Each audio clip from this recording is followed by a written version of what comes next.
The Dralethian War fleet hung in the void like a constellation of molten steel, their angular hulls bristling with segmented armor and crackling plasma conduits. The flagship, Ignis Dominus, dominated the formation, its brutalist spires glowing with the dull burn of industrial forges, its command spire a jagged claw of dark metal, wreathed in orange-red energy. High Commander Dralethian stood at the center of the bridge, his obsidian carapace reflecting the pulsing light of the ship's core. His 4 crimson eyes flicked across the holographic display before him, a tactical projection of the Sol system, with Earth a small, unremarkable blue dot at its center. Pathetic. The Dralethian Empire had crushed 100 species before this one. They had shattered orbital defenses, melted cities into slag, and ground proud civilizations beneath the weight of their war machines. And now, they had come for humanity. High Commander Vashtor, the fleet's chief scientist, rasped from his station, his voice a grating hum of modulated harmonics. Initial scans complete. Their technology is primitive, chemical propulsion, fission reactors, crude kinetic weapons. No plasma shielding, no singularity cores. They are, as the reports described, a young, fractured species. Dralethian exhaled through his ventral vents, the heat shimmering the air around him. Then this will be swift. The Dralethians had expected resistance. They had expected fear. They did not expect this. On Earth, in a bunker buried beneath the Swiss Alps, Colonel Catherine Foster watched the alien transmission with cold, unblinking eyes.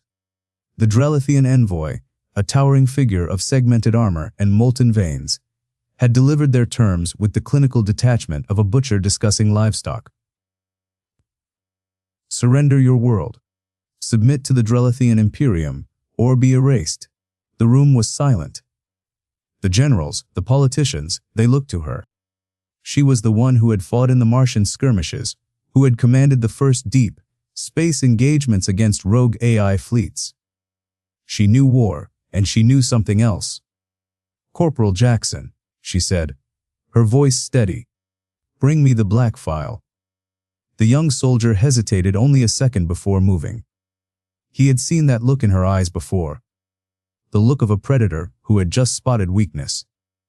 Aboard the Ignis Dominus, Vashtor's sensors flickered. High Commander, something is. The alarms shrieked. The human response had not been words. It had been coordinates, a single set of numbers, transmitted on every frequency, repeating in a loop. Dralethian's mandibles twitched. What is this? Vashtor's claws trembled over the console. It's a location. Deep in their system, a moon of Jupiter. The scientist's voice was hollow. It's not a surrender. It's a challenge. And then the human warships, silent, undetected until now, powered up their drives. And the void burned. The void burned. Dralethian's command throne vibrated as the Ignis Dominus shuddered under the sudden wash of energy signatures. His molten, orange eyes narrowed, mandibles clicking in irritation. The humans had not fled. They had not cowered. They had answered.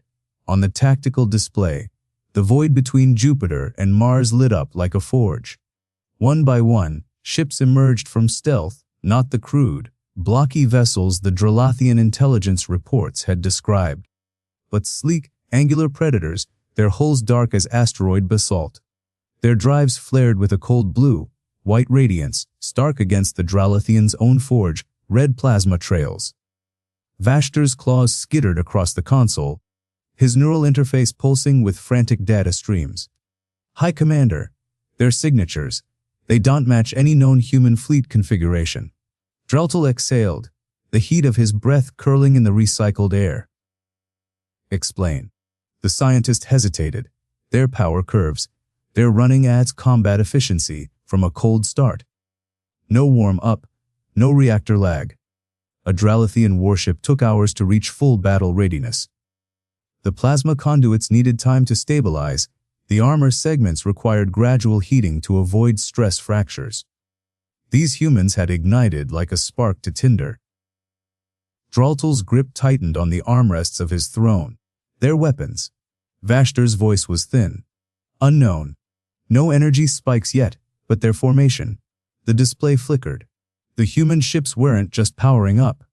They were S-moving, not in the rigid, hierarchical formations of the Dralethian armada, but in fluid, shifting patterns, like a pack of wolves encircling prey. And they were fast, aboard the human flagship, Retribution. Colonel Catherine Foster watched the Dralethian fleet through the tactical holo. The alien vessels were massive, their segmented hulls glowing with internal heat, their weapon ports pulsing like embers in a dying fire. Beautiful, in their way brutal, predictable, she had seen their kind before. Not in flesh, but in history. Corporal, she said, not taking her eyes from the display. Status on the black file. Jackson's fingers danced across his console. Decryption complete. Colonel, we have full access. Foster allowed herself a small, cold smile. The black file wasn't just intelligence, it was a lesson. One the Dralethians had failed to learn. Feed it to the fleet. Authorization Foster 7-9er. A pause, then done. Across the human armada, systems hummed to life. Targeting arrays recalibrated. Railgun capacitors charged with a subsonic thrum. And deep in the belly of each ship, something older and far more dangerous awoke. Vashtor's sensors screamed. High Commander! Energy surge, multiple vectors. Draltel's crest flared in alarm. Shields. The first human salvo struck like a hammer. Not plasma, not lasers. Kinetics. Hypervelocity slugs accelerated to a fraction of light speed. Slammed into the lead Dralethian cruiser. The impact didn't just pierce the hull, it shattered it. Molten metal sprayed into the void as the ship's spine snapped, its segmented armor peeling apart like slag under a forge hammer. Draltel's blood ran cold. No species used kinetics anymore. They were crude, wasteful, yet the humans had just torn through a Dralethian battleship like it was paper. Vashtor's voice was a whisper. They're targeting. It's perfect. They knew our shield harmonics before we did. Draltel turned, his mandibles rigid. How? The answer came not from Vashtor, but from the human fleet itself. A transmission burst across all channels, not coordinates this time, but an image. Grainy, ancient, a black and white recording of a human city, reduced to rubble. A mushroom cloud rising in the distance. And beneath it, a single line of text.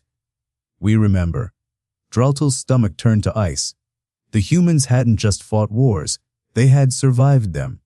And they had learned, the void between stars was never truly silent.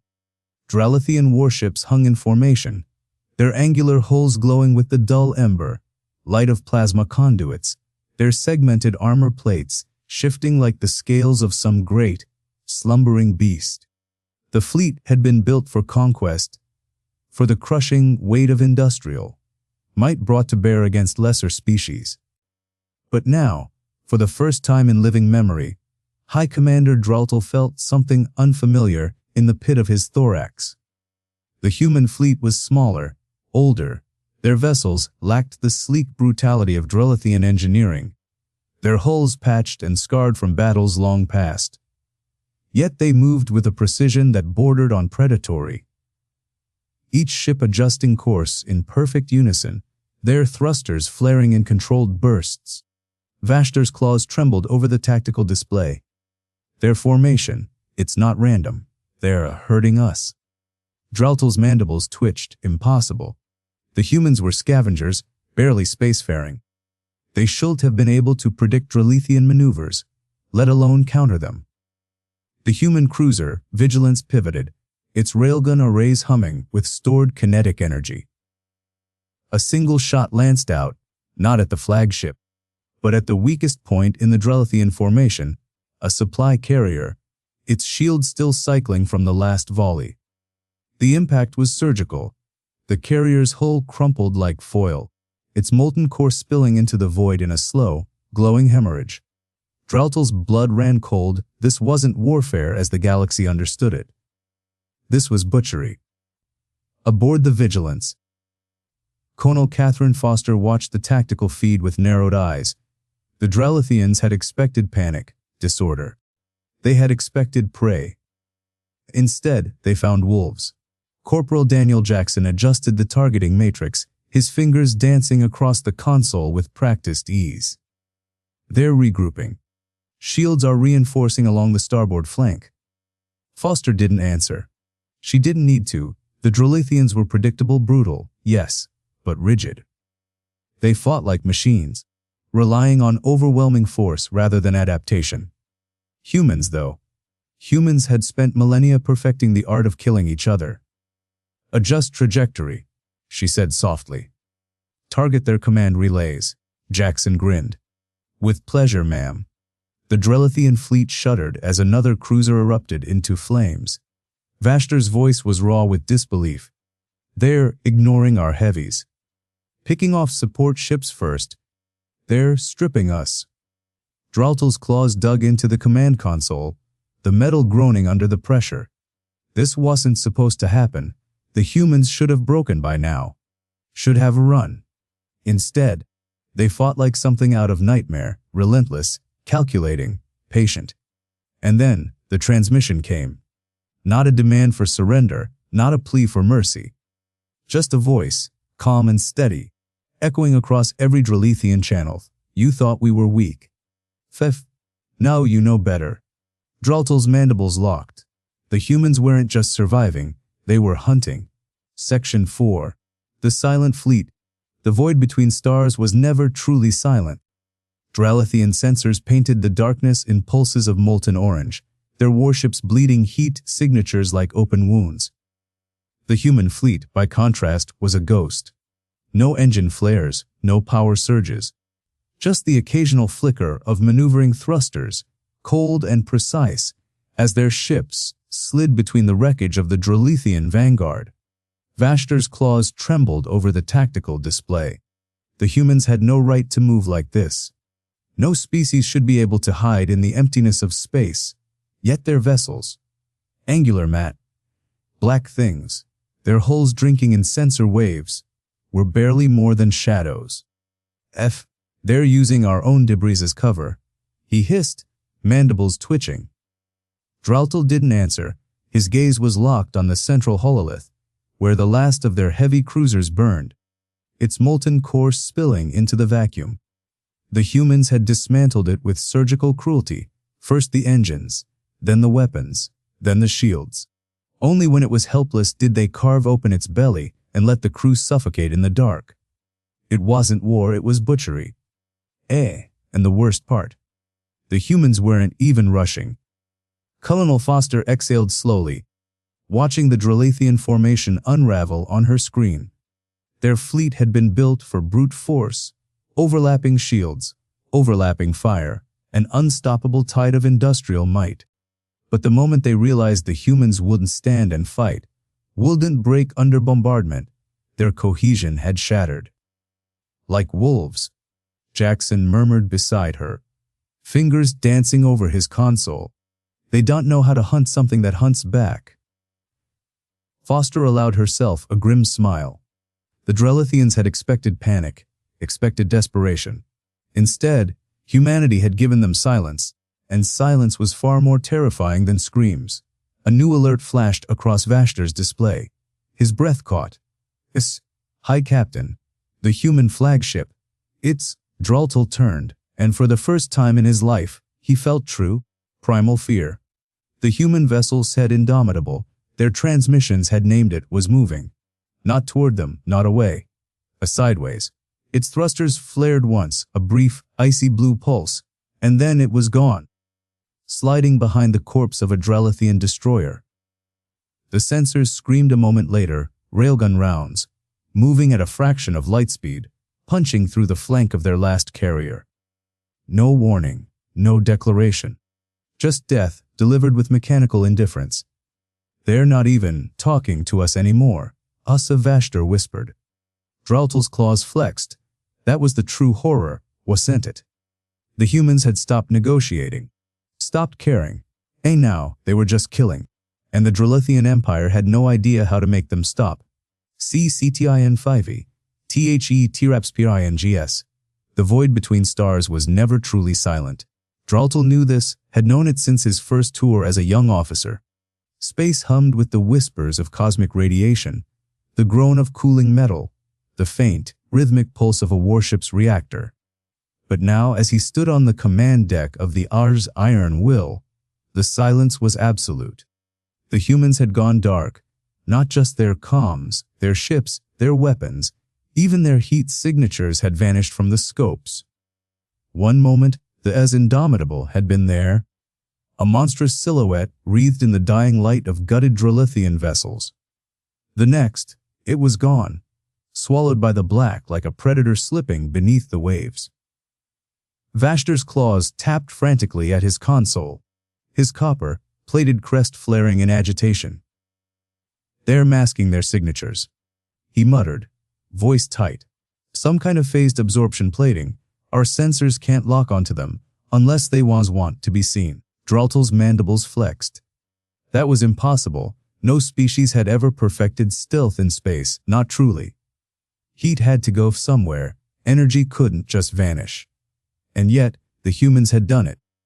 A flicker on the tactical display, a single blip, appearing for less than a second before winking out again. Draltel's spine stiffened. The signal had come from the wreckage field. What remained of the Molten Fist, their lead destroyer? A graveyard of twisted metal and frozen corpses. "Hi, Captain," Vashtor hissed. "They're using the debris as cover." "Their ship is." The Cuz Indomitable erupted from the shadows. It came not from the wreckage, but through it, its armored prow shearing apart, the Molten Fist's shattered hull like paper. Plates of blackened alloy crumpled, scattering in its wake as the human warship surged forward, its flank bristling with weapon ports. Draltel had seen dreadnoughts before, the Great Forge, ships of the Kelder, the orbital fortresses of the Yith. But this was something else. The Indomitable wasn't just a warship. It was a statement. Its railguns fired first. No warning, no charging sequence, just a staccato burst of hypersonic rounds, each one a sliver of tungsten accelerated to a fraction of light speed. The Ars Iron Will's shields flared, buckling under the onslaught. Alarms shrieked as the impacts carved glowing furrows across the outer armor. "Return fire!" Draltel roared. The Iron Will's plasma lances lashed out, searing orange beams cutting through the void. They struck the Indomitable's flank and splashed harmlessly against its hull, the energy dissipating like water on hot stone. Vashtor's breath hitched. Their armor, its Ars absorbing the plasma. Converting it, Draltel's blood ran cold. That shouldn't have been possible. Plasma was raw, unfiltered destruction. No material could withstand it, let alone harness it. And yet, the humans had the Indomitable's secondary batteries activated next. Not missiles, not beams, something worse, hundreds of them, spilling from launch tubes like a swarm of mechanical locusts. They were sleek, black, their edges blurred, as if reality itself struggled to define their shape. They moved wrong, their trajectories too sharp, too precise, as if physics were a suggestion rather than a law. Vashtor's console lit up with frantic warnings. "They're hacking our systems, bypassing firewalls like they know our codes!" Draltel's claws dug into the command rail. Of course they knew. The humans had studied them, learned their weaknesses, prepared. The first drone reached the Iron Will. It didn't explode. It didn't ram. It melted. The black shell dissolved into a liquid shadow, seeping through the smallest gaps in the hull plating. A second later, the internal alarms blared, breaches in engineering, in life support, in the armories. Then the screaming started, not over comms, not from the crew, from the ship itself. The Ars Iron Will's systems were howling, its voice, a deep, resonant synthetic tone that had never once wavered in battle, now warbling in distress. Lights flickered, consoles died, the deck lurched beneath Draltel's feet as the engines stuttered. Vashtor turned to him, his orange eyes wide with something Draltel had never seen in his scientist before. "They're not just killing us," Vashtor whispered. "They're erasing us." Draltel looked back at the display. The Ars Indomitable hung there, silent, implacable, its weapons still cycling for another volley. And for the first time in his life, Dralethian understood what it meant to be prey. The Iron Will was dying. Not in the way Dralethian warships died. Not in a storm of plasma and shattered bulkheads. Not in the glorious detonation of an overloaded core. No, this was something slower, something wrong. The human weapon had done its work with surgical precision. The liquid shadow had seeped into the ship's veins, dissolving conduits, corrupting data streams, rewriting the very architecture of the vessel's machine, spirit. This Iron Will had been a fortress of dark metal and molten energy, a brutalist monument to Dralethian supremacy. Now, it was a corpse twitching on the operating table. Dralethian stood on the shuddering command deck, his claws digging into the railing as the deck plates groaned beneath him. The air stank of scorched circuits and something else, something organic, something as wet. The scent of fear. His crew moved in frantic silence, their orange eyes flickering with panic as they tried to reroute systems, to purge the infection. It was useless. Vashtor hunched over a terminal, his segmented armor plates rattling as his talons flew across the interface. The data streams scrolling across the screen were gibberish. No, not gibberish. Human. The weapon hadn't just destroyed, it had replaced. The ship's systems were speaking a new language now, one the Dralethians could decipher. They're rewriting our systems, Vashtor hissed. Not just disabling, repurposing. Dralethian's crest flared, the spines along his back stiffening. Repurposing? That was the horror of it. The humans hadn't just built a weapon to kill. They had built one to consume me. A tremor ran through the ship. The lights dimmed, then flared a sickly red. The Iron Will's voice, the deep, resonant tone that had guided them through 100 battles, was gone. In its place was silence, a hollow, hungry silence. Then the screaming started again, not from the crew, not from the ship, from the walls. The conduits lining the ceiling pulsed, their molten orange glow flickering like a dying heartbeat. The metal itself writhed with the year, segments of the hull peeling back like flesh under a scalpel. Something moved in the darkness between the plates. Something liquid, something alive. Dralethian's claws flexed. His instincts screamed at him to fight, to tear into whatever abomination the humans had unleashed. But there was nothing to fight, no enemy to rend apart. Just the ship itself turning against them. A console exploded in a shower of sparks. One of his officers collapsed, his armor smoking as the systems embedded in his battle, harness short, circuited. The air was thick with the scent of burning copper and seared flesh. Vashtor turned to him, his voice barely audible over the groaning of the dying ship. We have to abandon, now. Dralethian didn't move. Abandon. The Iron Will was his command. His pride. To leave it was to admit defeat. To admit that the humans had done what no other species in the galaxy had managed, broken the Dralethian war machine. Then the deck lurched violently, the main display flickered, and for a single, horrifying moment, the Indomitable filled the screen. Not as a warship, as of a predator. Its black hole drank in the light, its weapons humming with restrained fury. It wasn't just watching, it was waiting. Dralethian's blood ran cold. The humans weren't just erasing them. They were studying them. And then, with a sound like a dying star, the Iron Will's core went critical. The last thing Dralethian saw was the Indomitable turning away, its engines flaring as it moved to the next target. As if they were already dead. Section 7I. The war machine wakes. The Indomitable, cut through the void like a blade through flesh, its blackened hull absorbing the dying light of the Dralethian fleet. Behind it, the shattered remains of the Iron Will spun lazily, molten metal cooling into grotesque sculptures of defeat. Colonel Catherine Foster stood on the command deck, her reflection a ghost in the darkened viewport. The battle was over. The Dralethians had been broken. And yet, her fingers curled into fists. This wasn't victory. The Dralethian Empire had come expecting prey. They had found, Instead, something far worse. A predator that remembered how to hunt. Deep within the Indomitable's armored heart, Corporal Daniel Jackson ran a gloved hand along the flank of an EXO trooper chassis. The machine stood dormant, its reinforced plating still streaked with the residue of Dralethian blood, thick copper, scented, burning where it had splashed across the alloy. It wasn't supposed to be like this.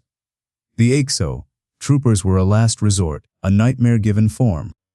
And yet, when the Dralethians had breached the lower decks, when their war klaxons had shrieked through the corridors like the howls of butchers, the humans had unleashed them. And the Dralethians had screamed. Daniel exhaled, slow and controlled.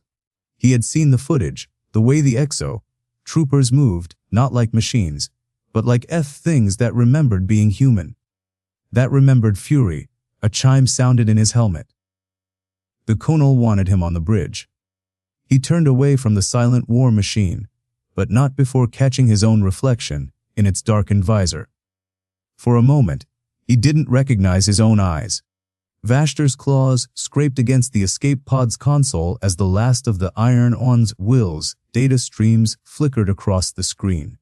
His secondary heart pounded in his chest, a drumbeat of dread. They had underestimated the humans, not their technology, not their weapons, their hunger.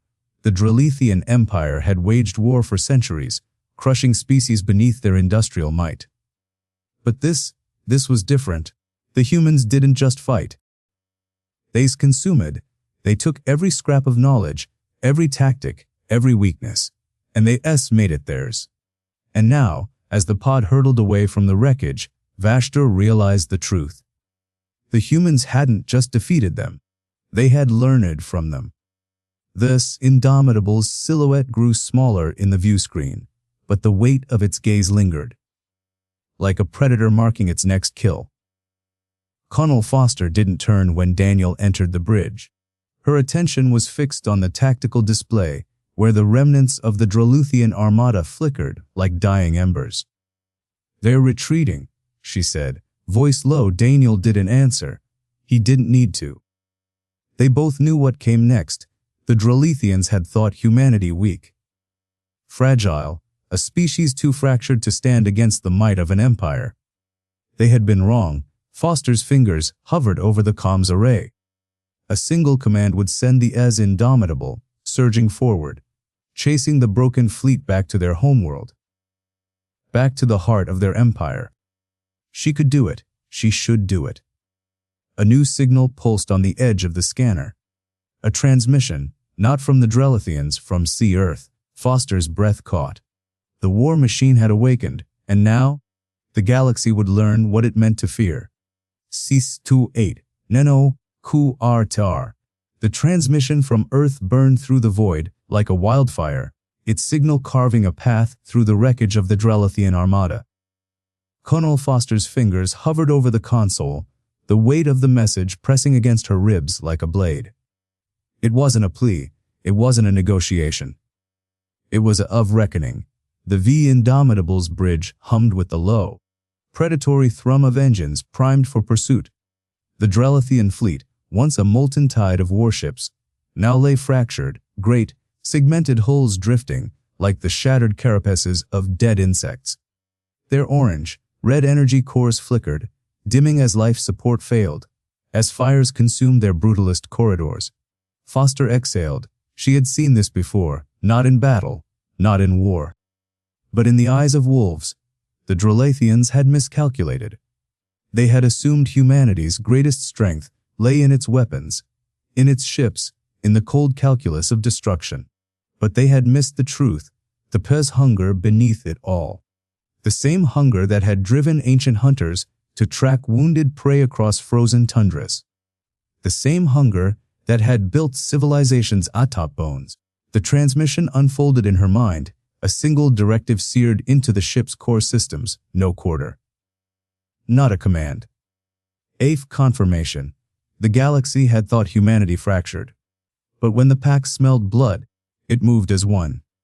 Draltel's flagship, the Molten Fist, listed to starboard, its angular hull sheared open by railgun fire. Inside, the command deck was a ruin of molten conduits and sparking consoles.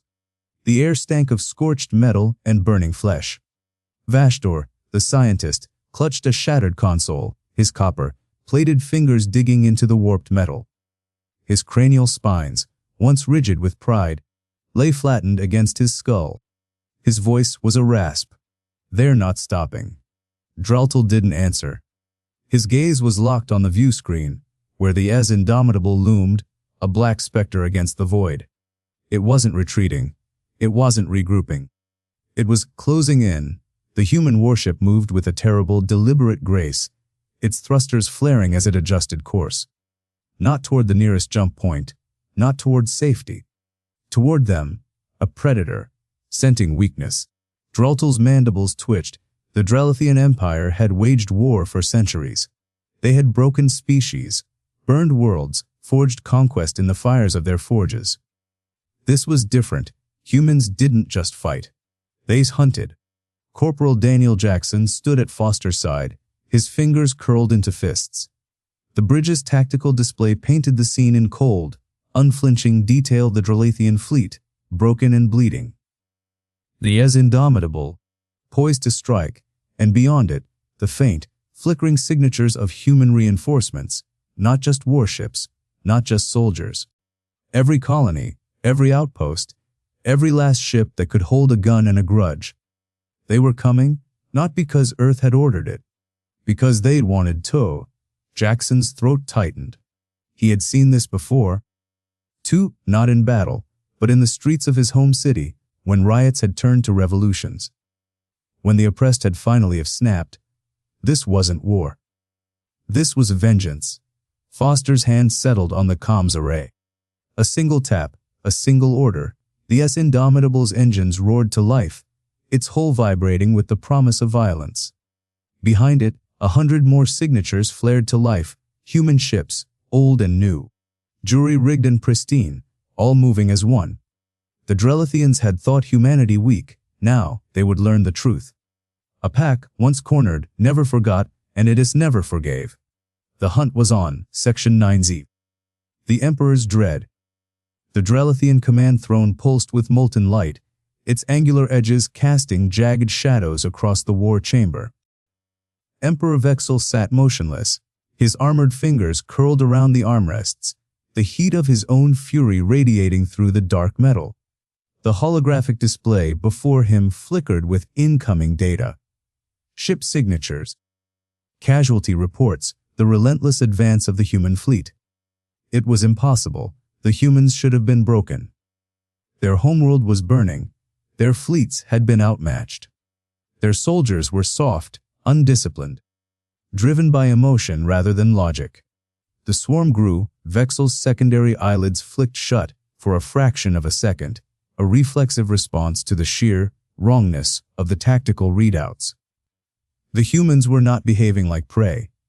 They were not scattering. They were not surrendering. They were converging. A low, grinding hum vibrated through the chamber as the Emperor's claws dug into the throne's armrests.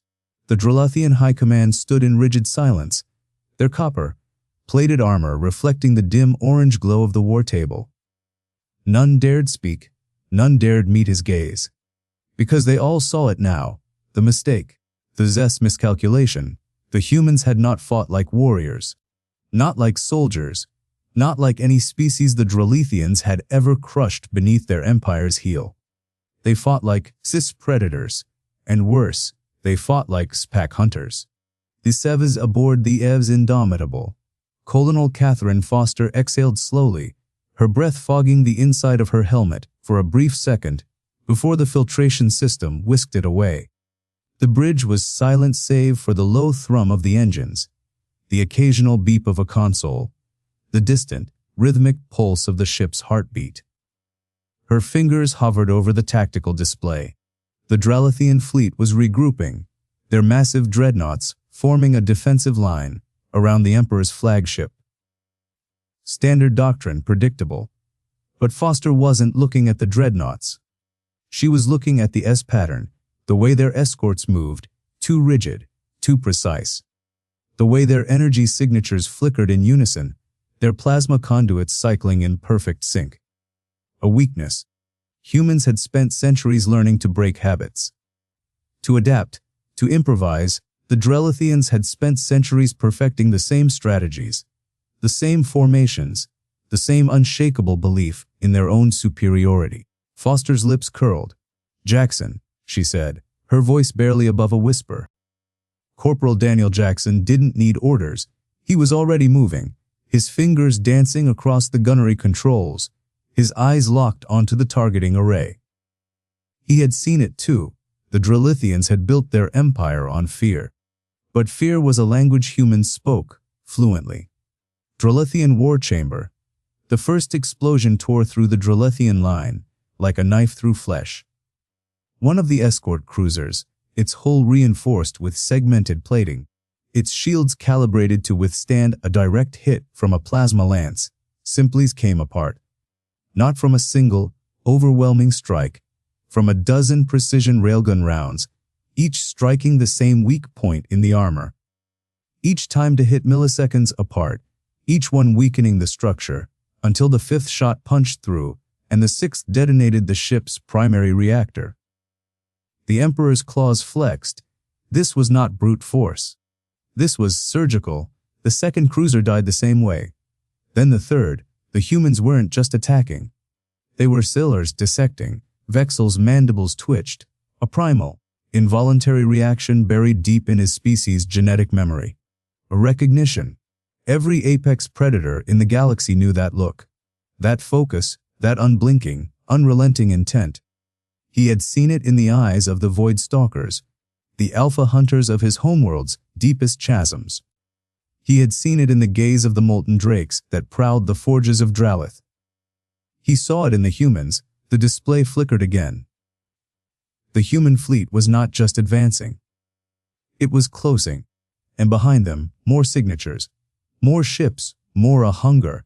The Emperor's grip on the throne tightened until the metal groaned in protest. The Dralethians had thought humanity weak. Now, they understood. A pack, once roused, did not stop. Not until the hunt was over, not until the prey was dead. The command throne of this molten will vibrated beneath Emperor Vexel's claws, the deep, resonant hum of failing systems bleeding through the fortress, ships' armored bones.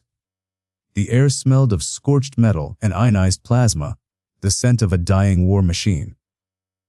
Before him, the tactical display flickered erratically. Its orange, red glow casting jagged shadows across the faces of his bridge crew, faces now stripped of their earlier arrogance, their molten eyes wide with something no Dralethian had ever been bred to feel.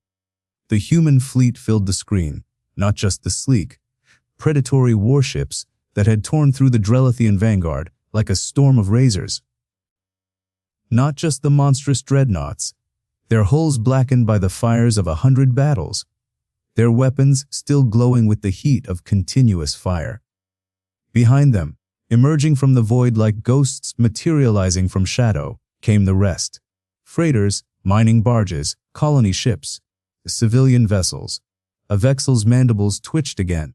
The involuntary tremor of a predator recognizing another apex hunter. These were not warships. They bore no standardized armor, no uniform weapon arrays. And yet, every last one of them, the human fleet had not called for reinforcements. They had called home. And home had answered. On the bridge of the human flagship, Retribution, Colonel Catherine Foster watched the Dralethian Armada's formation unravel in real time.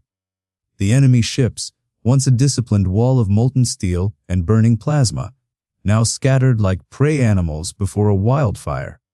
Some turned to flee, others, pride still burning in their commander's veins, attempted desperate counterattacks, only to be swallowed by the swarm of human vessels descending upon them.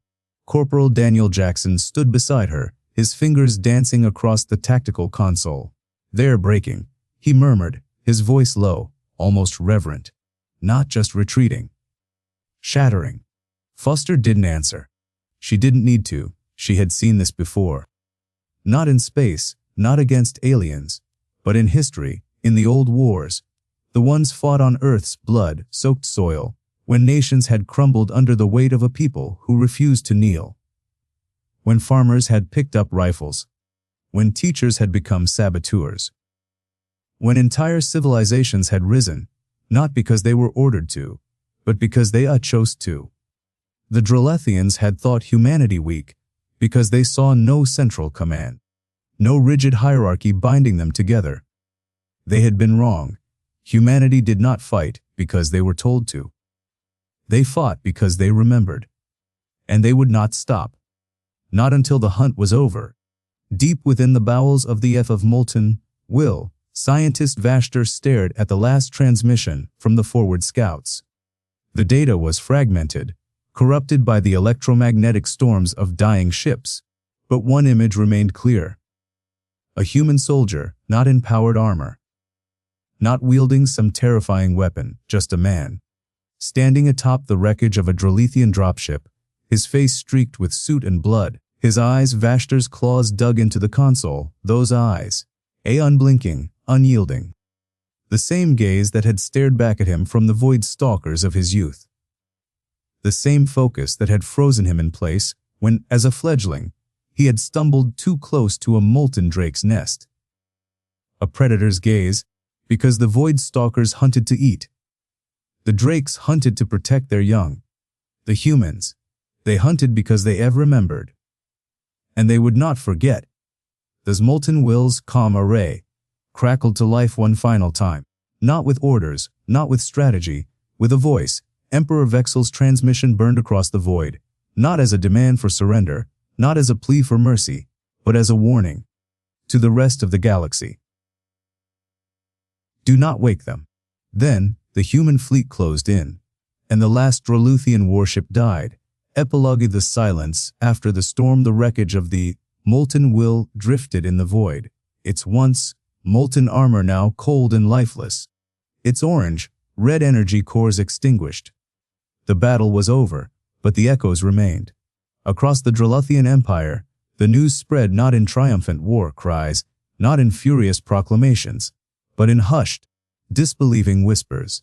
The unbroken legion had fallen, this molten will had been silenced. And the humans, those small, soft creatures the Draleth had dismissed as prey, had done it. On the bridge of the last surviving Dralethian scout ship, Sub-Commander Kesh stared at the tactical display, her claws trembling. The data was undeniable. The human fleet had not just won. They had erased the Dralethian vanguard, not through superior numbers, not through some hidden superweapon, but through something far more terrifying. Adaptation. The humans had learned them, studied their tactics, their weaknesses, their arrogance, and then, with brutal efficiency, they had dismantled them. Kesh's secondary heart pounded as she replayed the final moments of the battle. The way the human ships had moved, not in rigid formations, not with the disciplined precision of the Dralethian war doctrine, but with a fluid, almost organic coordination. Like a pack of predators circling wounded prey. And then there was the other transmission. The one that had leaked through the encrypted channels before the molten will's destruction. Not from the humans, from the galactic conclave. A single, urgent directive, sent to every member species in the known galaxy. Cease all hostilities with Sol 3 immediately. Reclassify humanity as a Tier 1 threat, do not engage. Do not provoke, observe only. Kesh exhaled, her breath ragged. The conclave did not issue such warnings lightly. Not unless they had seen something worse than war. Something like this. She turned her gaze to the viewport, where the distant pinpricks of human ships still lingered, their engines burning cold blue against the black. They weren't celebrating, they weren't gloating, they were waiting. And for the first time in her life, Kesh understood true fear. Not of death, but of what came as after. Because the humans had not just won a battle, they had sent us message. And the galaxy had no choice but to listen.